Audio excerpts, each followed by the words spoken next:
जैसा कि last episode में हमने देखा कि तांग शैंग 3 जायंट एंट से लड़ रहा था और उसने अपनी ब्लू सिल्वर प्लांट से उनको जकड़ने की कोशिश की है, लेकिन उल्टा जायंट्स ने ही तांग शैंग को जकड़ लिया है और तांग शैंग इनकी कैद से नहीं छूट पा रहा है। ये देखकर तांग शैंग हैरान है क्योंकि उसका ट्राइडेंट 900 केजी का है और प्लस उसकी स्ट्रेंथ भी है जिसको इन्होंने जकड़ रखा है। इनको पता चल गया है कि मैं ब्लू सिल्वर एम्परर हूँ, फिर भी ये मुझसे नहीं डरे हैं। इन जायंट एंट्स की इंटेलिजेंस ह्यूमन के बराबर है और ये तांग शैंग को अब 3 डायरेक्शन से खींच लेती है। तांग शैंग को काफी दर्द होने लगता है, लेकिन फिर ज्यादा फोर्स की वजह से ब्लू सिल्वर प्लांट टूट जाती है और तांग शैंग आजाद हो जाता है। तांग शैंग फिर तुरंत जायंट एंट्स के ऊपर जाकर giant app left hand spirit bone technique की ग्रेविटी क्रैश को यूज करता है और बहुत बड़ा पत्थर जायंट्स के ऊपर लाकर पत्थर को ग्रेविटी क्रैश के नीचे लाकर उन पर देकर मारता है। वो साथ ही साथ पत्थर पर अपना भी फोर्स लगाता है जिससे जायंट एंट्स दब जाती हैं और इस जायंट एंट्स को भी काफी दर्द होता है, लेकिन वो कैसे ना कैसे करके वापस खड़ी हो जाती हैं।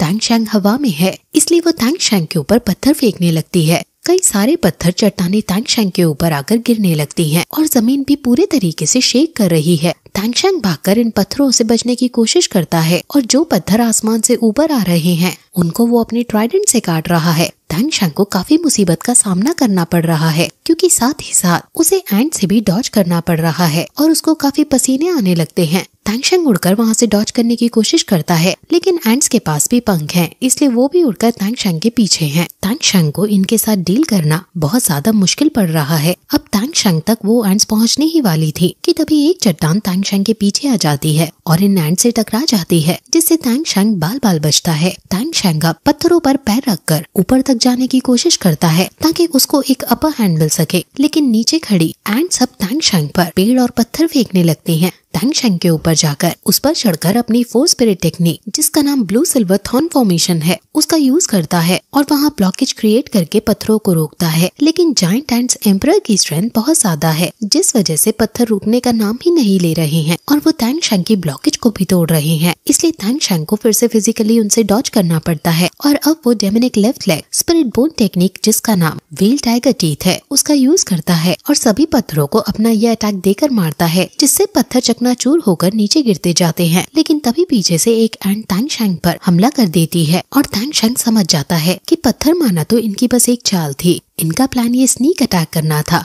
तांग शैंग अपने डिफेंस को यूज करके पीछे से बचता है और आगे से जब 2 एंट्स उस पर हमला करती हैं तो वो नीचे झुककर उनसे डॉज करता है और तांग शैंग फिर उन पर हमला करता है और उनको दूर फेंक देता है। तांग शैंग अपनी 8 लेग स्पिरिट बोन टेक्निक का यूज करके उन्हें मार रहा है जो उसने अभी अभी प्राप्त की है और वो वहाँ पर उन्हें जोर जोर से घुमाकर उन्हें घायल कर देता है। अब वो एंट्स नीचे घायल होकर गिर जाती हैं और तांग शैंग सकर गोल्ड थ्रेड का यूज करके उनकी बॉडीज में अपनी तार फेंक देता है जो उनको पूरी तरह से जकड़ लेती हैं और तांग शैंग अब उनकी पार को सक करने लगता है, जिससे एंट्स बहुत ज्यादा कमजोर होने लगती हैं। जब से सकर गोल्ड थ्रेड में चेंजेस आए हैं ये बहुत ज्यादा शक्तिशाली हो गए हैं। तांग शैंग ने अभी अभी फाइट की है जिस वजह से उसकी सोल पार काफी ज्यादा ट्रेन हो गई है, इसलिए तांग शैंग उनकी एनर्जी को एब्जॉर्ब करने का डिसाइड करने लगता है। उसको काफी ज्यादा एनर्जी मिल रही है और तारों की वजह से कैरी जो एनर्जी हो रही है वो बिल्कुल भी रिड्यूस नहीं हो रही है। अगर तांग शैंग अपनी इस गोल्डन थ्रेड को पूरी तरह से विकसित कर ले तो तांग शैंग और ज्यादा पार को सक करने में कामयाब हो पाएगा। सकर गोल्ड थ्रेड्स और the 8 leg spirit bone human face spider से आई है, यानी ये नेचुरली इंसेक्ट टाइप बीस्ट के लिए कमजोरी है, इसलिए तांग शैंग को अपर हैंड मिल गया है। तांग शैंग अब नीचे उतरता है और सोचता है कि ये स्पिरिट बीस्ट काफी ज्यादा शक्तिशाली है और उनकी स्ट्रेंथ मेरे हाउथियान हैमर के स्पिरिट रिंग्स के लिए सफिशिएंट है। वो अब आगे बढ़ता है और उसके सामने 3 स्पिरिट रिंग्स आती हैं। तांग शैंग किसी एक की स्पिरिट रिंग एब्सॉर्ब करने की कोशिश करता है लेकिन नहीं कर पाता। उसको या तो तीनों स्पिरिट रिंग्स लेनी होंगी या फिर एक भी नहीं। अगर वो एक भी नहीं लेता तो उसे कोई और स्पिरिट बीस्ट ढूंढना होगा जिसमें उसका बहुत ज्यादा टाइम चला जाएगा,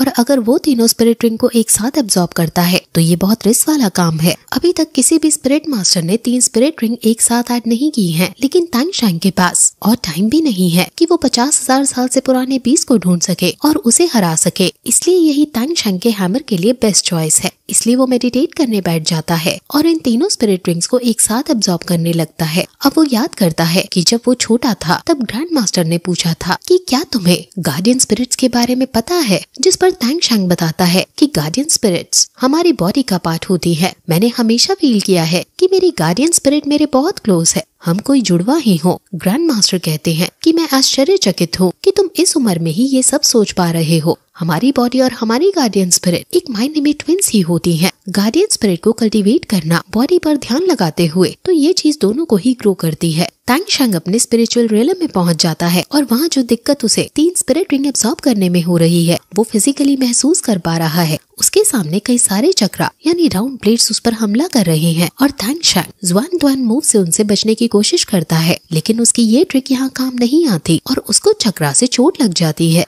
तांग शैंग फिर याद करता है कि बचपन में उसने पूछा था कि अगर हमारी गार्डियन स्पिरिट हमारी बॉडी ट्विन ही होती है तो क्यों हम थिंक कर पाते हैं और क्यों हमारी गार्डियन स्पिरिट नहीं कर पाती। ग्रैंड मास्टर कहते हैं कि गार्डियन स्पिरिट के पास खुद की सोल होती है, सिर्फ हम ही उसे फील नहीं कर पाते। अगर किसी दिन तुम अपनी ट्विन गार्डियन स्पिरिट के हार्ट को समझ पाए, उसको प्रूव कर पाए अपने एक्शन से, तो तुम उसके असली ब्रदर बन सकते हो। तांग शैंग पूछता है कि मुझे क्या करना चाहिए उसको प्रूव करने के लिए, तो ग्रैंड मास्टर कहते हैं कि मैं तुम्हें इसका आंसर नहीं दे सकता हूँ। इस दुनिया में ऐसा कोई भी महान आदमी नहीं जो तुम्हें इसका आंसर दे सके। तुम्हें ये खुद ही पता करना होगा और स्पिरिट मास्टर बनने की जर्नी भी बहुत लंबी है। तुम्हें हर एक पहाड़ पर चढ़कर अगले बड़े पहाड़ पर चढ़ने के बारे में सोचना होगा। तुम पहाड़ों के बीच में कभी आराम नहीं कर सकते। तांग शैंग समझ गया था और अब वो मोटिवेट होकर मेडिटेशन पर ध्यान लगाता है और फिर ये एपिसोड यहीं खत्म हो जाता है।